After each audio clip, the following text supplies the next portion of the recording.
Hello, wine and food aficionados. Today, I'll have something a little different for you. Italian and Rhone wine varieties will be discussed, but also coffee/espresso, Italian and French-inspired fare. Why don't you join me as we head to Sonoma Valley on the Wine Road? I would have never thought this was going to be my life. Pleasantly so. It's been a really incredible journey. And I think as we've grown, we've just kind of focused on things that we wanted to do and then made the space to be able to do it. The idea to make a wine with a few grapes that we had, it was to sit on a table, have a dinner among us, and have some friends. And it was never meant to be a commercial production. He's Italian wine and food purveyor Vittorio Belmonte of VJB Cellars in Kenwood. And she is Sondra Bernstein of Girl and the Fig restaurant in the town of Sonoma. I'm including her in this podcast because Girl and the Fig is world-renowned. People come from all over the globe to visit Girl and the Fig and her other restaurant in Glen Ellen, the Fig Cafe. Details on her fig gigs are coming up. One of our favorite places to visit close to home is VJB Cellars. They craft a good list of Italian varietals. They've come a long way to be where they are today. Vittorio and his wife Maria fulfilled their desire to experience the American dream. Following success after success, unexpected tragedy struck. It challenged their resilience. In time, it provided great inspiration. And now, once again, they're back on top. Unless you're looking for it, it's easy to pass by VJB Cellars as you travel through the roadside town of Kenwood, with the mountains and vineyards grabbing your attention. Because from the road, it just looks like a medium-sized stone tasting room. But if you haven't stopped, you wouldn't realize all that's going on there. They even serve coffee, espresso, and cappuccino. I thought it would be fun to sit one morning with Vittorio over a cappuccino and hear his story. I wanted to highlight, which I don't think people understand, that you serve coffee, cappuccino, and you have a very nice deli and a marketplace here within your villa here in Kenwood. And even those who might just show up and have a glass or bottle of wine out in the piazza. Do you call it a piazza? Yes, we call it piazza. It looks like a piazza, it serves like a piazza. They may not realize all this is going on in here, but if you want a little break from wine in the middle of the day, you can have a cappuccino. Oh, absolutely. But people, you're right. The people don't realize what we have on the back over here because they go by the highway and they see a new building and they think that's it. But when they come inside, that's when they really, it's amazing, what's behind these walls. It's like a little town square because you have the gelato space, you serve pizza out there, and then you have your larger space where you have your barrel room and also have large parties. We call it like a little piazza. It's a little town. And as a matter of fact, it's different little stores. They give you the impression that you go in a little town, a little central square, and you have a gelato, you have a coffee, you have an ice cream, or, whatever you're looking for. And you have Tommy Bahama, too, don't you? We do have a Tommy Bahama, yes. I love a Tommy Bahama. Is that why it's there? Yeah, that's why it's there. So I can shop. Oh, great. And I'm guessing you get a discount. No, I don't. I don't have a discount. No break on me. They make me pay ahead of time and full price. Oh, that's too bad. Do you still have the wandering Italian singers in the summertime? Yes, we do. That's kind of an unexpected surprise when you're here and all of a sudden they start wandering around and playing. They have an accordion. Is that? It's an accordion and two singers. Yeah. It's not a big band. It's very, very quiet, very nice. When Harry hired these people, I thought, oh, geez, well, who's going to listen, the opera sing and the accordion? But I was completely wrong. People seem to love it. People just come and stay the hours, and of course, then, they have a good time. They have a sandwich, they have a pizza or a bottle of wine, and they just enjoy it. Yeah. And you ended up having a restaurant downtown, which preceded my arrival here in Santa Rosa. And it was downtown Santa Rosa, not here in Kenwood. And that went for quite a while. Cafe Portofino? There was a Cafe Portofino. We opened up in 87. And it was a real success restaurant. It was a beautiful. We we were so fortunate to meet so many people and be right at downtown, and that's what our name really, we got the benefit of that. Things were progressing well with the Belmontes at Portofino. Henry and his brother Victor began making wine on the side. Then sadly, Victor suddenly passed away. It hit them so hard, they chose to close the restaurant and move back to Kenwood, where they once had a small deli. We just, it looked like somebody hit on our head. We just lost all interest in the restaurant, lost the conversation with the people, and we felt like, hey, we need to get out of here. That's too bad you lost your focus, and what a tragedy. Well, that was a tragedy, but unfortunately, happened, and there's nothing we can do about it, and you just have to look ahead and remember the past, but, just go on with your life and other kids' life and grandkids' life as well. This was really a good move for us. We've been successful here, but it was a move that we had to do it. Did you have wine initially with the deli or the restaurant downtown? Were you making your own then, or did you just start that when you built this larger place? My two sons, Henry and Victor, in '99, they started making wine. But the idea to make a wine with a few grapes that we had, it was to we can enjoy it. Sitting on the table, have a dinner among us, and have some friends. And it was never meant to be a commercial production. But then when he passed away, Henry said, well, Victor wants to make a wine, and we're going to be making wine, and we're going to use an initial for our label. And that's when all that started. Yeah, VJB, is that Victor's initials? VJB is Victor Joseph Belmonte. Yeah, what a nice tribute. So in a sense, it provided some drive and some motion to do something for him, and that's what turned this into a great success. Well, again, we don't feel like we do this commercially, that our wine has got to be every single restaurant or wine shop like most of the winery doing, But we do more for tribute. We do more for the passion that we have for him and for the people. Everything we do, we put all ourselves in. As you've been coming here and see me, I'm here 7 days a week. From 6 o'clock in the morning, open up for the people, come do cleaning and meet somebody, and then I go home at 5 o'clock at night. And he's not kidding either. He explained why it's no problem for him to be there every day. You said you're used to getting up early and working since you were a kid. Well, when I was a kid, there was no clock. So it was the sun. When you see lights, that means it's time to get up and go to work. When you can't see in the field, it's time to go home, have a dinner, and then go to bed. There was no television, there was no piazza. You can go out and talk to other people, friends or kids. So winter was your favorite season?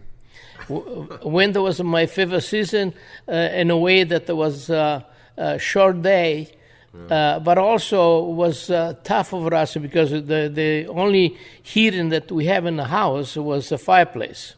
And the fireplace doesn't go every room, right. Even though we have downstairs and upstairs. So that was a family house. What town was that?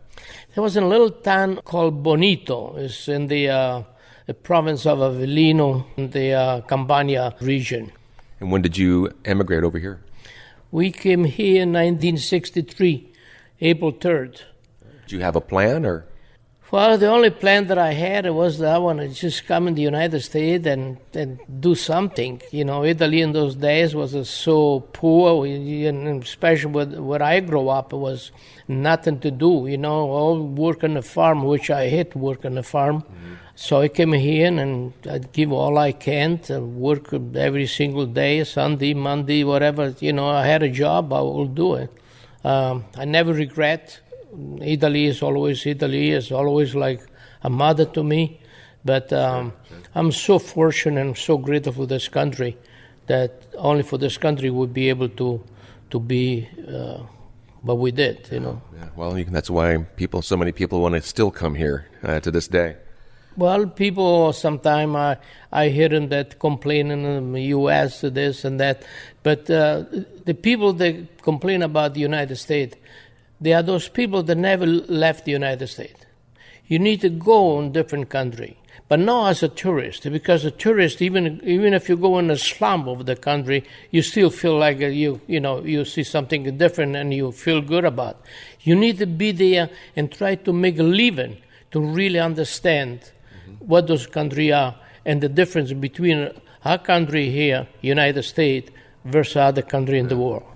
When did you meet Maria? Oh, I met Maria in the 1953. So she came with you? She came. She's come from the same town that I grew up. We met over there, and then we hang around for 6-7 years. I went in the army. She left the town. She went to work in Piedmont and Torino. And then his father in 59, I believe, he came in this country. And then Maria came in 61. Okay. So she was already here when you arrived. She was already here when I came. But she came and picked me up. She came in Italy. We got married in Italy in 62. Okay. And she had to come here before she turned 21. Otherwise, it would be she couldn't come with his family. Right. And then how did you make it out here to California? In California, we came in 1976. When I came in 63, we landed in Boston. We spent 12 years in Boston. I did everything as possible to get adjusted in the climb. Beautiful city, Boston is more European than any other state that I ever see, city. But the cold was just too much for me. Right. I couldn't stand the cold. So in 76, we decided, well, let's go to California. We came to California. We came right in San Francisco. We drove up to Santa Rosa, San Jose, and we just love Santa Rosa, and we settled in Santa Rosa. Huh. And it was in 83 when you opened the restaurant? But you had the deli before that here in Kenwood. We had the deli in Kenwood. So was the food based on Maria's talents and her skills? The food, they were based on Maria's recipe, based on the way we were making food homes. There was not a greater repertoire of recipe. They were just a simple recipe that she accumulated from her mother and his grandmother and friends. But, like I said before, they were not the greatest presentation, but the taste and the freshness of the food was what the people really like. Right.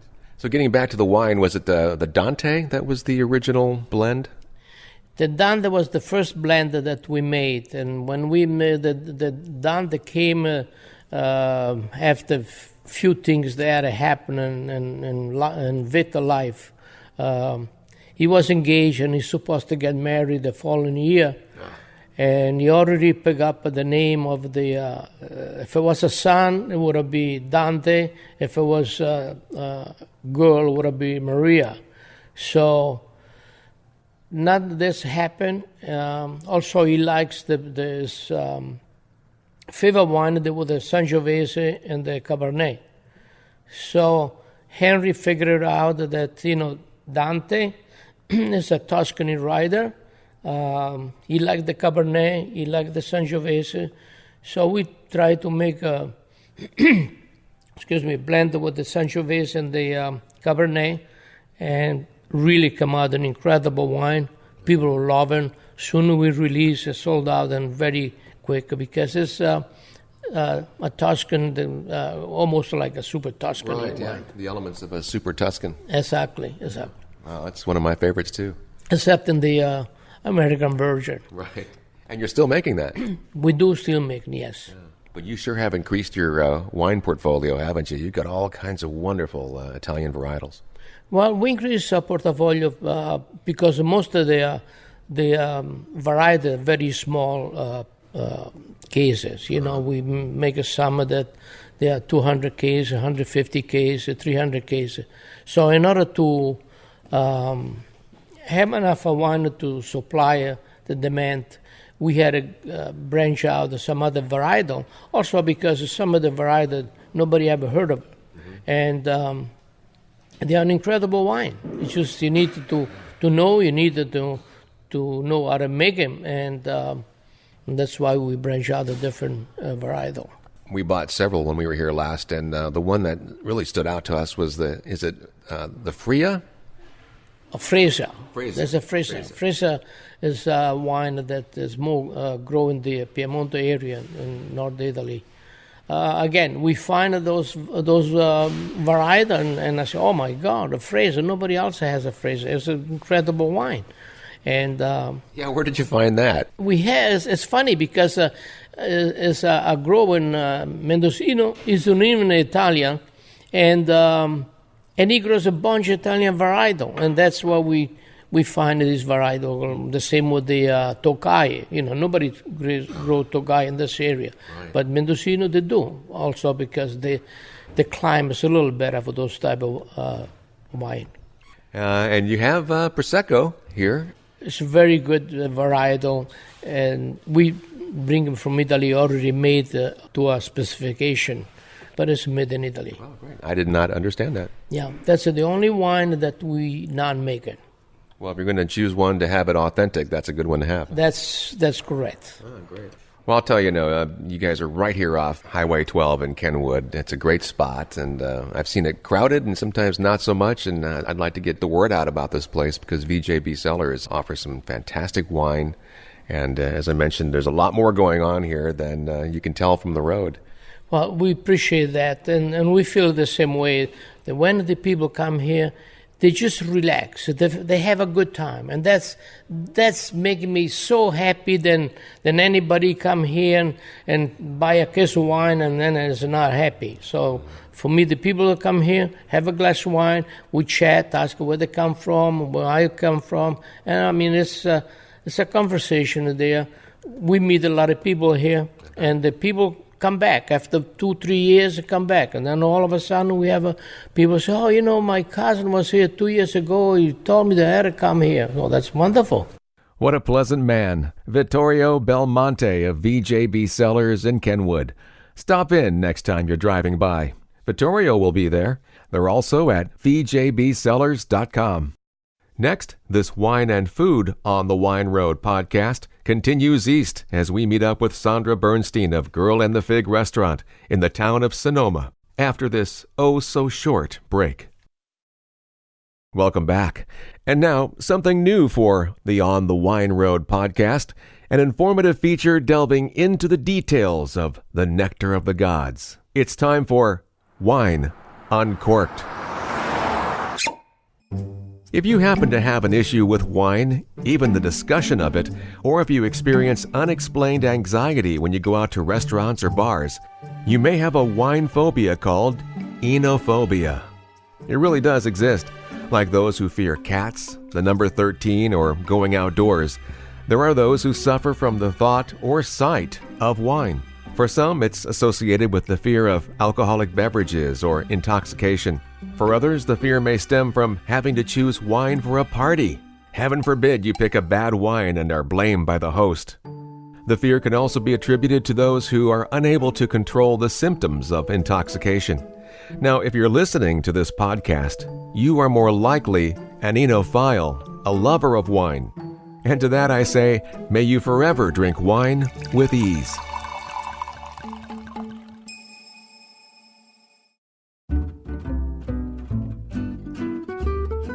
Now, on to my second interview. I cannot believe we are already halfway through 2019. How time flies, frighteningly so. I also cannot believe it's been over 4 years since I first interviewed Sondra Bernstein of the highly popular Girl and the Fig restaurant, the Fig Cafe, her Sweet D pop-up party location, and the Fig Rig. Recently, I sat down with her to go over their plans of celebrating International Rosé Day. The celebration has passed, but the rest of the interview is worthy of being on the podcast, as I reach back to share her story once again. She and her partner John offer country food prepared with French passion, with a wine list that focuses on Rhone varietals. They've had exceptional success, but it started with humble beginnings. You know, when we first started, I couldn't afford a big wine list. And it wasn't like, oh my God, I want to do this Rhone Alone wine list. It really wasn't that. But we were trying to write a cohesive list to open the restaurant with. And I literally couldn't afford more than 12 wines. You know, it was going to be one of those things where we would open and I would pay COD for everything. And when I could afford something more, then I would buy that. And it was going to really grow organically. And it did. And so when we were working on wine lists, it was like, okay, what's the politically correct list? You know, everything a mile from the restaurant. Wasn't really original, you know, wasn't any different from our next door neighbors or things like that. And then wouldn't it be great if we could have, you know, Opus One and things that, and they're like, no, they had never heard of us. Why would they give us any of that? And the other thing, John and I had also come from, me 4 years and him, I think 3 years, from Vianza Winery, which is an Italian winery, and so over Italian wines. At that time, so I'm like, okay, let's go back where I feel a little bit more comfortable.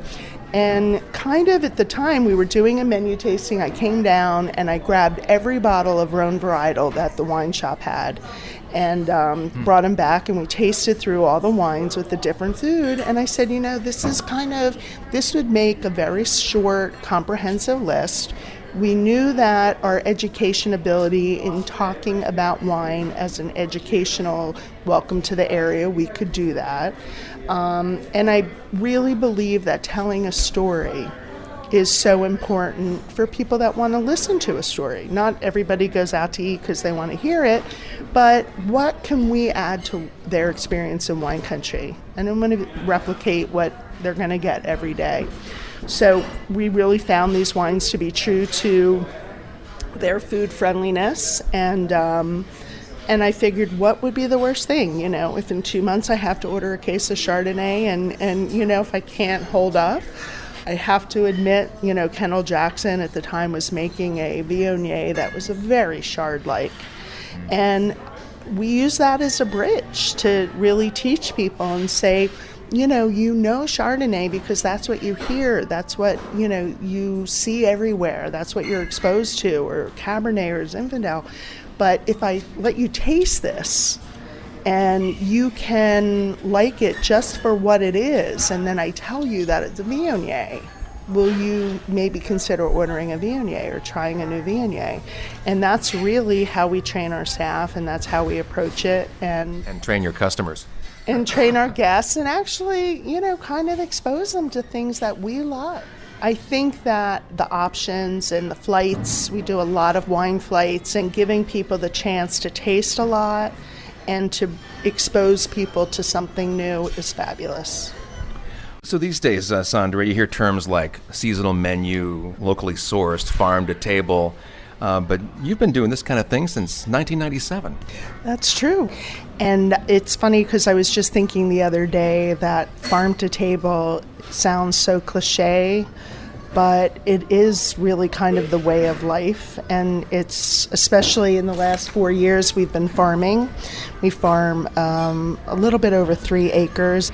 And so we're really taking a different appreciation and different look on what it's really like, what the farmers go through, the vintners go through, and how nature affects what comes out of the ground. And the ability to work in a biodynamic and organic property has been pretty incredible. Well, it has become a cliche, but it's something that we're very fortunate to have at our disposal here in this area of the country. Oh, without question. I mean, we have the best of the best. And, you know, I kind of ended up here, started in Philadelphia and worked my way out to LA. Living in LA, came up here on vacation and just had to go to every little food thing that was happening in wine tasting and farmers market. And this is back in 92, 93. And my partner at the time, he wanted to go to every beer brewing. You know, there was enough for both of us, even then. And I just really realized that if I was going to stay in the restaurant business and be in with food, that why shouldn't I be close to the source? And I think that has inspired me more than anything. And just when it comes down to it, we kind of are trying to stay with the basics and just be a little bit simpler. We want to be informed and knowledgeable, and we want to give our guests the best experience that we can and really show off what's already here without turning it into something different. Well, that brings me to my next question, because one of your signature dishes is the fig and arugula salad, which includes toasted pecans, pancetta, goat cheese, and grilled figs. And it's so simple, but it's so delicious. Yeah, and it's the exact recipe from day one when we opened. Figs, though, the grilled fig part can only happen when they're in season. And, luckily we have 2 harvests of that.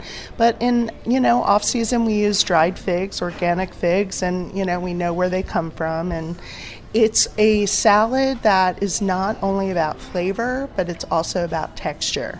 It's about trying to capture that perfect bite of creamy goat cheese and crispy pancetta and toasty nut, and that spicy green.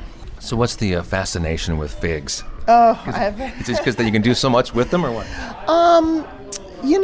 It's definitely, I have a fig fetish, and, it gets bigger each year. But the truth is, I was sitting across the street under the big fig tree outside years and years ago, doodling on a cocktail napkin, playing with names. I had already signed the lease on the property in Glen Ellen. I knew I was going to open, and, we're doing it quick in like 30 days. And the girl in the vine, the girl in the grape, the girl in the fig, plop, fig falls, literally, a foot away. And I was like, oh my God, that sounds really good. And I like the sing-song way of like an English pub would sound, the Fox and the Hound. Right. I like that. I think that just kind of rolls off the tongue. And the reality is that figs, were really something that was relatively new, not a year or 2 years, but 18, 19, I think I had my first fresh fig, and was really captivated. But certainly after, creating the restaurant and the brand, it's definitely more marketing and it has a bigger importance. Well, the wine list that we talked about earlier is such an important element to your restaurant. Your food, of course, is fantastic. So together, it's an exceptional arrangement. Thank you. It's very fun. We do have some algorithms for the way we want the list, as far as how much has to come from Sonoma, how much has to be under $60, how much can be, I think that's really important to have a fine balance. But I think also to work with the educational value to have enough to offer. Some of the big cabs, you could taste 5 of them in a row, and it's very hard to distinguish when it's a trophy wine, it's a trophy wine. And I think there could be days I sit and do a blind tasting and I would guess something wrong anyway. So I think it needs to be fun. I think wine country people come here to be happy and to have fun and to learn something. You say you want your restaurant to be the perfect balance of quirky and elegant, and I think you've set the tone and you've established that. I think so. I think I want it to be something where people can remember it for, what it was, like having a good experience. Wherever, whether it's a wine they never tasted or a cheese from somewhere, or, just someone taking the time to care about someone's day, I think. Or really just a really good meal is good too. So I think so. I think we're doing it. Most certainly. As you can tell, that interview was recorded in the restaurant. Now we'll jump ahead about 4 years and move to the offices of Girl and the Fig. 2 years ago, they celebrated their 20th anniversary. So I started this interview on a congratulatory note. Thank you. I can't even believe it. Time's flying. Your partner, John, and you have been together since day one. And that alone, in that amount of time, is a feat in itself. So your relationship has remained strong. Yeah, we're doing pretty good. 25 years. We had about 3 years at Vianza. And he is now the president, so he's, makes a lot of the decisions and kind of let him do his thing. And I'm more on the marketing event, kind of like our pop-ups and things like that. I have to say, by complete coincidence, my wife and I went by Girl and the Fig yesterday. We live in Santa Rosa. We were in the area, so I said, hey, let's go by, have a glass and eat a little bit of food. We got there about 2:30 thinking, well, maybe we'll hit a lull.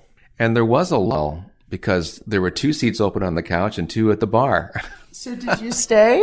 We did stay. Oh, was everything good? Oh, of course. Oh, yeah, good. yeah. I'm so glad. Yeah. Such a busy weekend. That's a lull when you can get 4 open seats at Girl and the Fig. And I'm just talking about the bar, Right. which we really enjoy sitting in there. But I don't want to scare people away because those who did come in that wanted to sit in the restaurant were seated fairly soon. So it wasn't like people are milling. Yeah. You know, we open up the patio based on weather, usually like 3 days before. So people will say, oh, we couldn't get in. And I'm like, well, when did you try? Like, oh, a month ago. Try 3 days before, 2 days before, because usually we open the patio and that's a good amount of seats that open up. So if you wanted to go Saturday, if you tried today, we might be booked. But then if you tried on Thursday, we would have opened the patio if we knew it was going to be sunny. Okay. So I see. It's like insider secret. You have those, don't you? 1 or 2, not many. It's like the one at the Big Cafe. You said, the regulars know the secret. Yeah, exactly. They know what time. They know what time to come. Which is make sure you're there about 5:30. Then you don't have to wait. Right, exactly. Yeah. When we last spoke, you had pretty much just started Sweet D, and it's a fun pop-up place for... Fun pop-up place. It was interesting because this past weekend, I had friends in that were in from Philadelphia, and we had a party of 12 that we were going to have at the restaurant, but of course we were on the patio. And because of the weather, I'm like, oh my God, I can't guarantee that we're not going to be soaked. Yeah. So Sweet Tea was not booked that night. And so we were really lucky Sunday night and had a really nice dinner for 15 people. It was awesome. Does that mean you had to call John to see if you can get in? No, actually, I still make a few of my own decisions. Okay. For a little while now, you've had the Fig Rig. And what a great idea that is. Yeah, Tuesday nights we're in Sonoma on the plaza with the truck. And then we do lots of winery events and some festivals, and we were just at actually Bottle Rock with the pizza oven. So it was we're busy. It's a nice outreach program because you can tease people with what you can do, and it's like, well, come down to the restaurant sometime. Exactly. And also it's a really nice moving billboard when it's driving around. Right. If people know our brand and our colors, they kind of put 2 and 2 together. Mm-hmm. When you and John started 22 years ago or so, at least with the Fig restaurants, could you have imagined the depth of success that you would have by this point? I mean, you have so many things going on, and most of them are incredibly successful. Oh, thank you. No, I would have never thought this was going to be my life. I had no idea, actually. Pleasantly so. It's been a really incredible journey.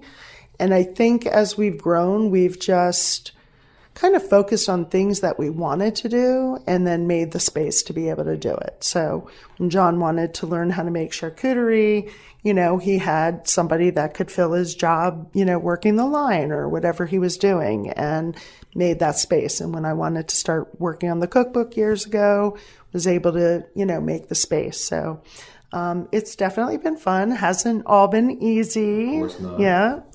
Yeah. But you have to, good and the bad go together. But very, very grateful for a wonderful staff and an amazing community. And, we still keep preaching Sonoma, getting people to visit. My listeners heard from the earlier interview your humble beginnings with buying wine on COD and how you started. I mean, having just a Rhone list is pretty niche. So it was 22 years. Yeah. So you survived that, what could have been a problem. Could have been a problem. Some people, it probably is still a problem, but, corkage is such a easy thing in wine country, and certainly anybody that wants to drink, Pinot or Zin or Cab or whatever, they can bring it. They're not going to find it on our list, so it's never going to be an issue that way. But I love drinking all those wines, but it's been really nice having a focus. Some people focus just small producers. Some people focus, tying right into their food or, and it's been nice having a concentration. It's done us well. We've met a lot of wonderful people and gives us a reason to write off our trip to France every year or so. But, Yeah, it's been really cool. And the wines are getting better and better, I think. I mean, some beautiful people are doing some beautiful things. And it's nice that you help out the little guy, too. There's plenty on your list of just really small producers like Idle Cellars. Yeah. I know Ben pretty well. And yeah, he's great. He's great. He's limited, but love his Grenache. Mm-hmm. Peter Mathis yeah. I mean, for a while, I felt like we were his tasting room. You could really only get it at the Fig, and now he's expanded and he's making more wines, and his rosé is beautiful. And you can run into Peter there too. I left one of the times last night. Oh, was he? Yeah. I missed him by just a few hours. Probably, yeah. I love Grenache, and I just saw an article recently comparing or saying that Grenache and the Spanish variety, Garnacha, can be served with every course because the variety is so versatile. Exactly. I mean, we have Grenache Blanc. Well, just in the varieties, you have Grenache Blanc, Grenache Gris, and Grenache Noir. So you could have, red, pink, and a white. But also in the Grenache Noir, or as we know it more, Grenache, like our Grenache is so light. And it's so delicate, and it's been coming out of Mendocino from the Sawyer Vineyard. And for 3 vintages, it's just been like really delicate.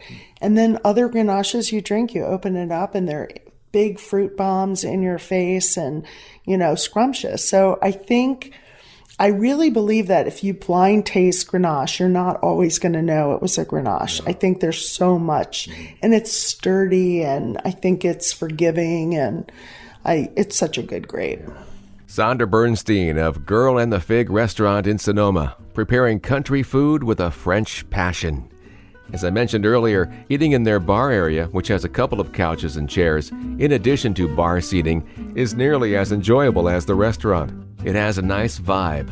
If you're intrigued by what she creates, Sondra has a couple of cookbooks on the market, Girl and the Fig Cookbook and Plats du Jour. You can find them and a pantry full of other items and information at thegirlandthefig.com. Girl and the Fig and the Fig Cafe in Glen Ellen are dining options to keep on your list for locals and for those of you listening outside of town who may be planning a visit to Northern California wine country. We look forward to seeing you. That brings this podcast to a close. I'm on Instagram and Twitter at JD Wine Road, and you'll find more on my website, onthewineroad.us. Music on today's show by Rob Backshaw, Sam Maverick, and Teddy Lasry. I'm Jeff Davis, wishing you safe journeys and fantastic wine and food as you travel on the Wine Road. I'll see you out there.